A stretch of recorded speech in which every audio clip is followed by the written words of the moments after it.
मध्य प्रदेश विधानसभा में आज समान नागरिक संहिता यानी यूसीसी विधेयक पेश होते ही सियासी पारा चढ़ गया।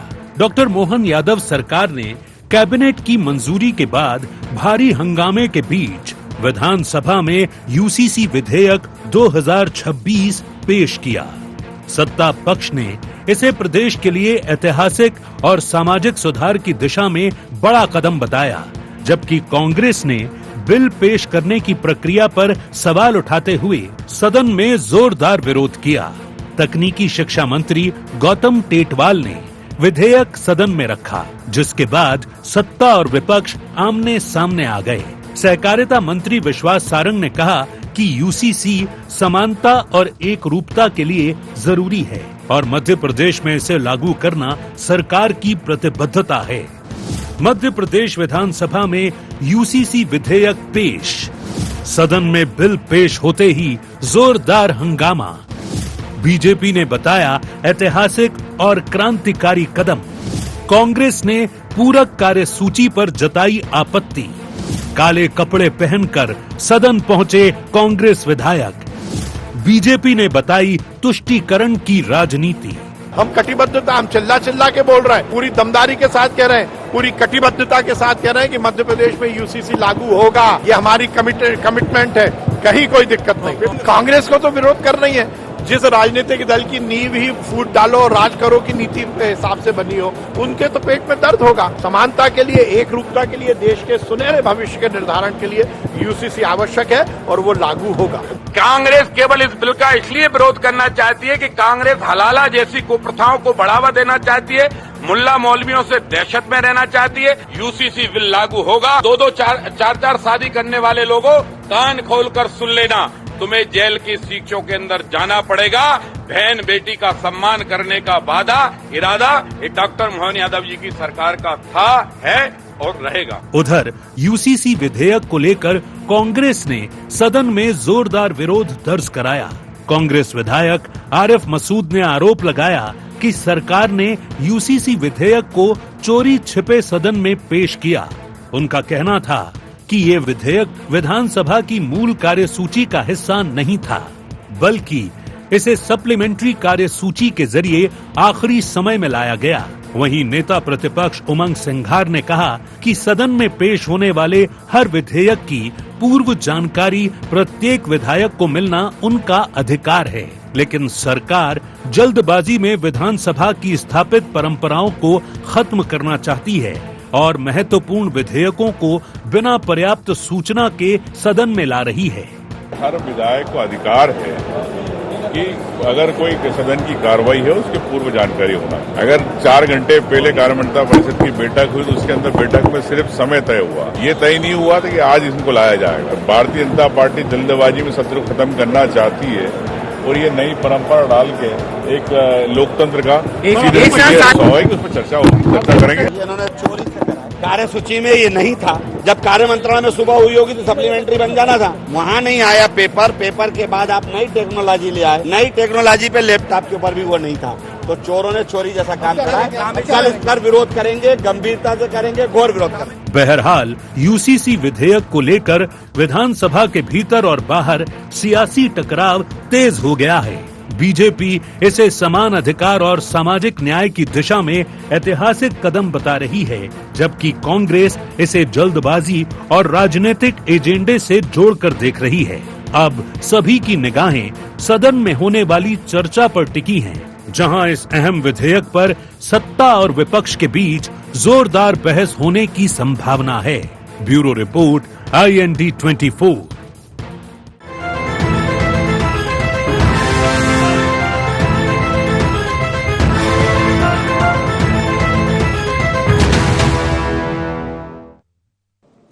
नमस्कार, IND एजेंडा यूसीसी बिल पर बवाल में आप सभी का स्वागत है। मैं हूं आपके साथ दिव्यांशु जोशी।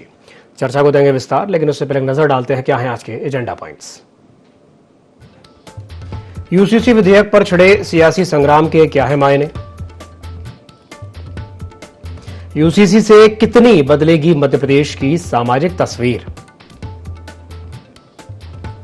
बीजेपी के ऐतिहासिक कानून के दावे में कितना दम? कांग्रेस क्यों उठा रही इसकी प्रक्रिया पर सवाल? तो मध्य प्रदेश विधानसभा में आज समान नागरिक संहिता यानी कि यूसीसी विधेयक पेश होते ही सियासी पारा चढ़ गया। डॉक्टर मोहन यादव सरकार ने कैबिनेट की मंजूरी के बाद भारी हंगामे के बीच विधानसभा में यूसीसी विधेयक 2026 को पेश किया। सत्ता पक्ष ने इसे प्रदेश के लिए ऐतिहासिक और सामाजिक सुधार की दिशा में बड़ा कदम बताया है, जबकि कांग्रेस ने बिल पेश करने की प्रक्रिया पर ही सवाल उठाते हुए सदन में जोरदार विरोध किया है। आज इसी विषय को लेकर के हम चर्चा करेंगे। कुछ खास मेहमान हमारे साथ चर्चा में शामिल हो रहे हैं, आपका परिचय करा देते हैं। हमारे साथ चर्चा में जुड़ रहे हैं संतोष सिंह गौतम जी, प्रवक्ता हैं मध्य प्रदेश कांग्रेस के। संतोष जी, स्वागत है आपका IND24 में। हमारे साथ जुड़ रहे हैं धैर्यवर्धन शर्मा जी, प्रवक्ता हैं मध्य प्रदेश भारतीय जनता पार्टी के। धैर्यवर्धन जी, आपका भी स्वागत है IND24 में। और हमारे साथ जुड़ रहे हैं प्रभाल सक्सेना जी, वरिष्ठ पत्रकार हैं। सर, आपका भी स्वागत है IND24 में। शुरुआत में चलिए प्रभाल जी आपसे कर लेता हूं। आज जितना हंगामा आज हमने देखा और जो बात सरकार कह रही है कि नहीं भाई ये ऐतिहासिक बिल है, लेकिन कांग्रेस का कहना यह है कि वो एक प्रक्रिया होती है पूर्व सूचना देने वाली, वो उस प्रक्रिया का पालन नहीं किया गया, उसको फॉलो नहीं किया गया। क्या कहेंगे सर?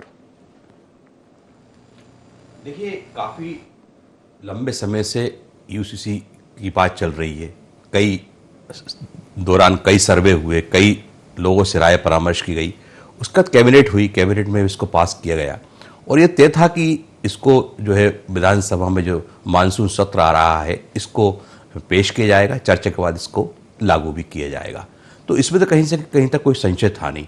अब सवाल ये है कि आज जो कार्यमंत्रणा समिति की बैठक हुई उसमें इसको जो निर्धारित होता है नियम, उसके तहत ऐसा कहना है कि उसमें नहीं लाया गया, बाद में सप्लीमेंट्री में उसको रखा गया। तो इन तमाम चीज़ों को उसके पेश करने की तौर तरीके को लेके जो आज सदन में और सदन के बाहर जो विरोध प्रदर्शन हुआ, वो लाजमी भी था कि कांग्रेस जो है उस पर ही पूरे सवाली निशान लगा रही है, प्रश्न चिन्ह लगा रही है और इसको लेकर काफ़ी हंगामा जो है सदन के अंदर, सदन के बाहर देखने को मिला है।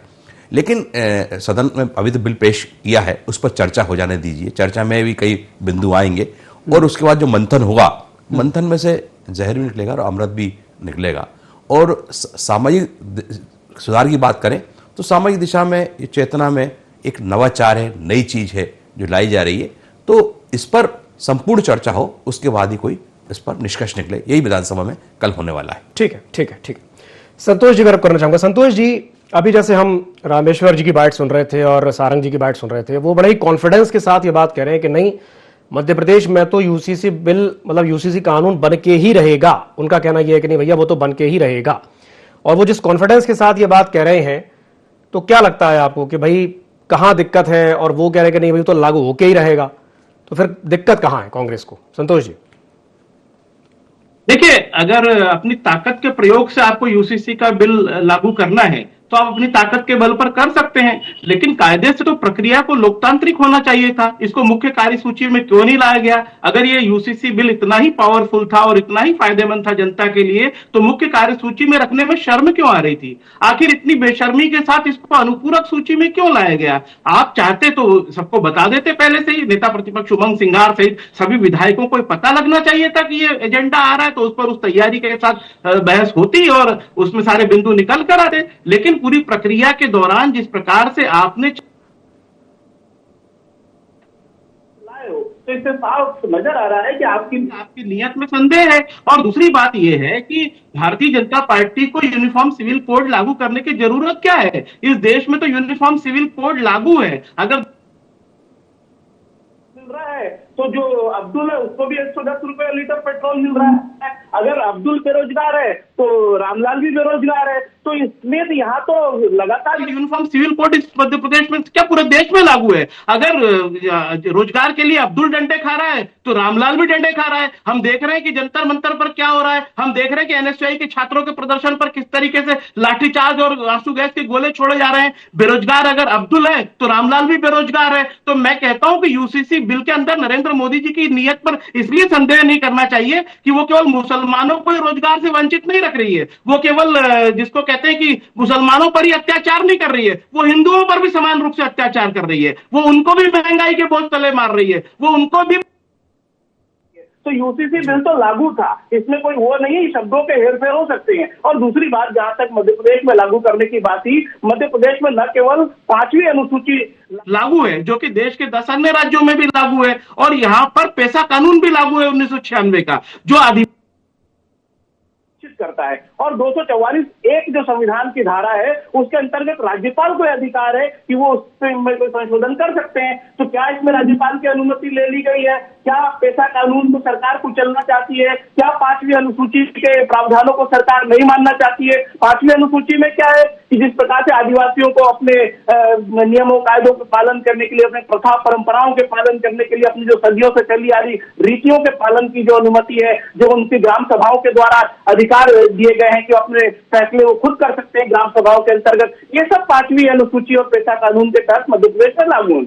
लेकिन अब सरकार कह रही है कि हम जो है नागरिक संहिता लाएंगे और समान नागरिक संहिता लाएंगे, और कई बार इनके जो नुमाइंदे ये भी कह देते हैं कि हम आदिवासियों को इससे एग्जेम्प्ट रखेंगे। अरे भाई, आप दो मुखी बातें क्यों करते हो? अगर आप आदिवासियों को रखोगे तो ये नागरिक संहिता समान नहीं होगी, अगर आप नहीं रखोगे और उनको उस तरीके से करोगे तो आदिवासियों पर अत्याचार होगा।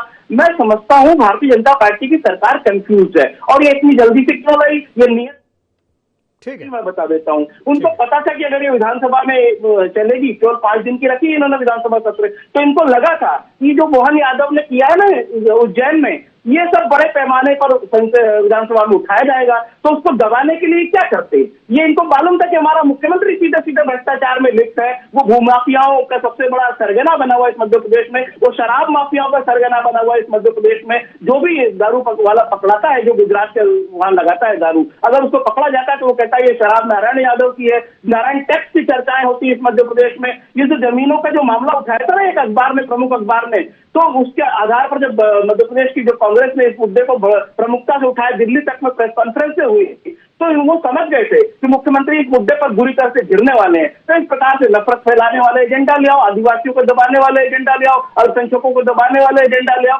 अरे भाई, आप ये बताओ कि मध्य प्रदेश का विकास कब होगा? ये रेत का अवैध उत्खनन कब रुकेगा? ये जो अवैध शराब गुजरात में जाती है जिसमें लाखों करोड़ का फायदा जो ठेकेदार कमा रहे हैं मुख्यमंत्री के संरक्षण में, सीधा आरोप है। नहीं तो पकड़ी क्यों नहीं जाती शराबें? और सब नाम, चलिए प्रतिक्रिया ले लेते हैं, आप ही की बात पर प्रतिक्रिया ले लेते हैं।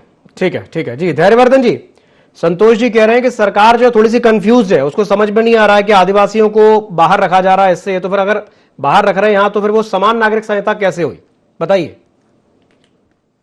देखिए, कांग्रेस के नेताओं से तो मैं यही कहूंगा कि धीरे धीरे बोल कोई सुन ना ले, क्योंकि जितना जोर से आप बोलेंगे ऐसे मुद्दों पर उतना जनता आपका प्रतिकार करेगी और आप अपना जनाधार खोते हैं। कांग्रेस बहुत अजीब स्थिति में है, उनको ये नहीं मालूम है किस मुद्दे पर हमें बात करना चाहिए, किस पर नहीं करना चाहिए, कौन सा कानून देश के हित में है, कौन सा नहीं है। एक वर्ग विशेष को, संप्रदाय विशेष को ये प्रलोभन देने के लिए आजीवन एक खेल खेलते आए। हम इसलिए तुष्टीकरण का विरोध करते आए क्योंकि इनकी नीतियां राष्ट्र हित में नहीं है। केवल एक संप्रदाय विशेष अंधेरे में बना रहे, इनका पिछलग्गू बना रहे, उसको खुश करने के लिए उसके पक्ष में जय जयकार करते हैं, उसको भयभीत करते हैं कि बहुत बुरा होने वाला तुम्हारे साथ। अरे मुझे बताइए, हम अर्धनारीश्वर में विश्वास करते हैं, हमारे लिए जीवन साथी जो है वह भी नारी, वह जीवन साथी भगवान का रूप है।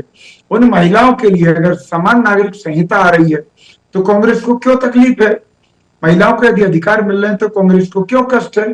3 तलाक के नाम पर कोई नशेड़ी नशे में आए, उसको 3 बार तलाक बोल दे और लात मार के घर से बाहर कर दे, अगर उसको रोकने का कानून हम लेकर के आए तो क्यों कष्ट है?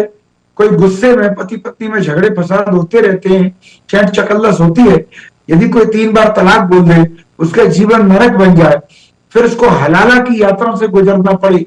और हलाला भी कितना खतरनाक, हलाला कोई आसान बात नहीं है कि आज गैर मर्द के साथ परिवार में किसी ससुर देवर या जेठ के साथ या किसी मौलाना के साथ कोई महिला सो गई, रात गुजार ली और सुबह वो फ्री हो गई, ऐसा नहीं है।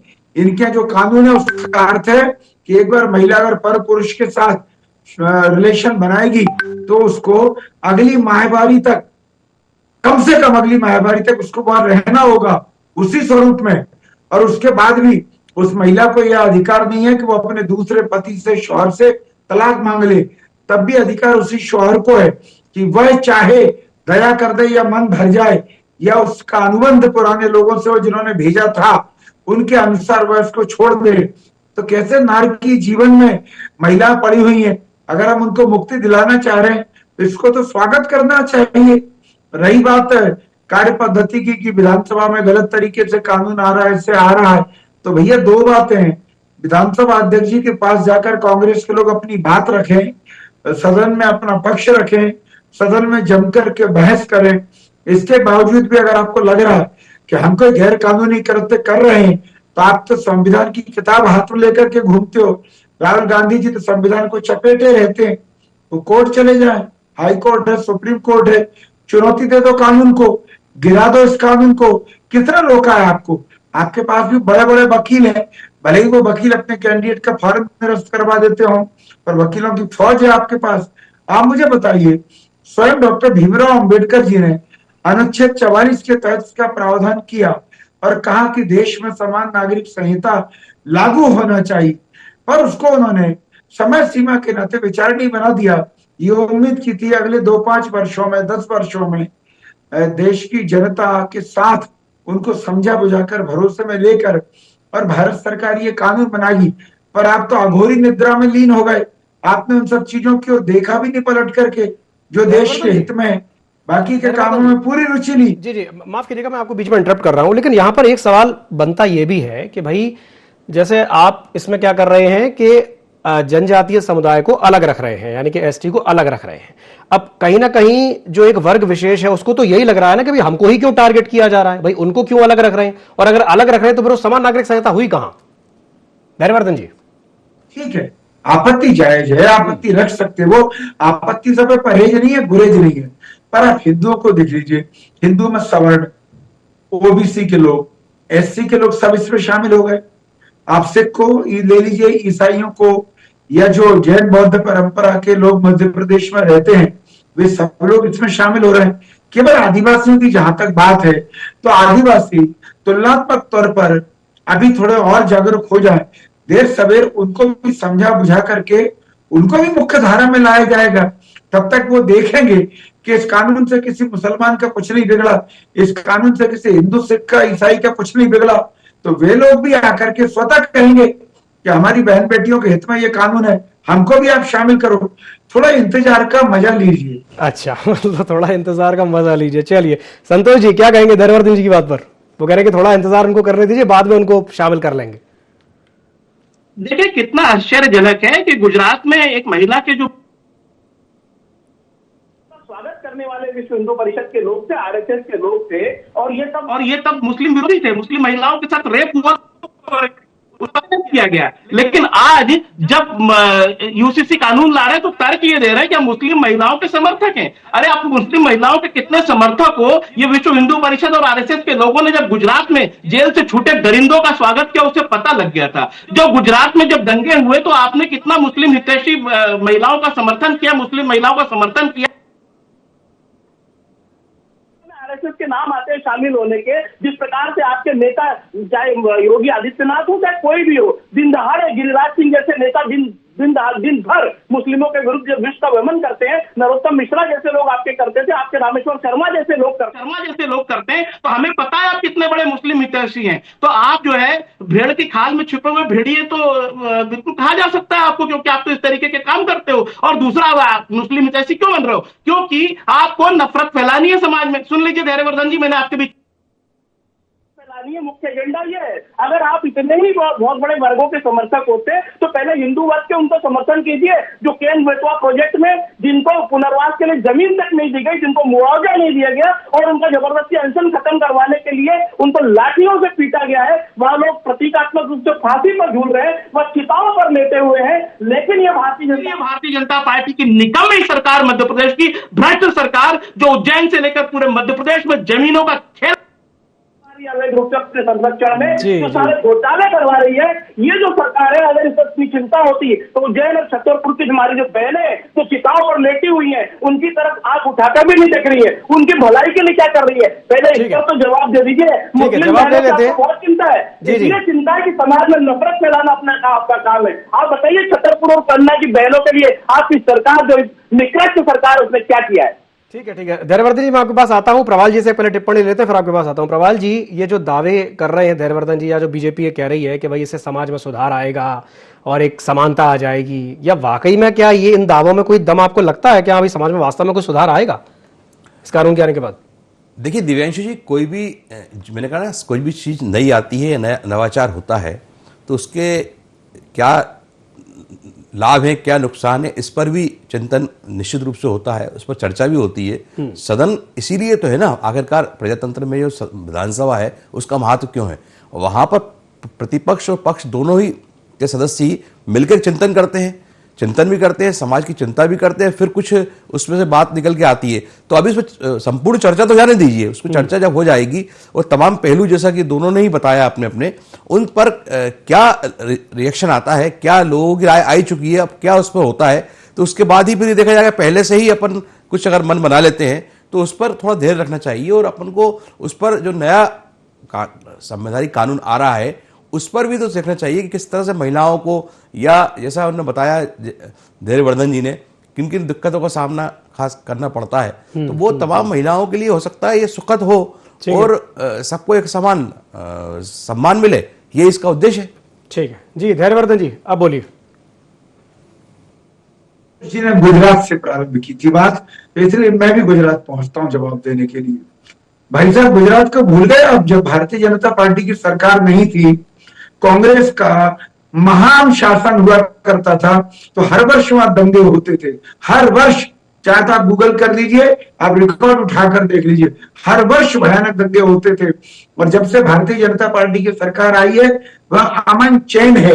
ये मैं नहीं कह रहा हूं, ये सारा देश जानता है। अब दूसरी बात, आप कह रहे हैं कि भारतीय जनता पार्टी के लोग अत्याचारी हैं। हाँ, हम अत्याचार कर रहे हैं उन लोगों पे जो हलाला के नाम पर महिलाओं का शोषण करते थे।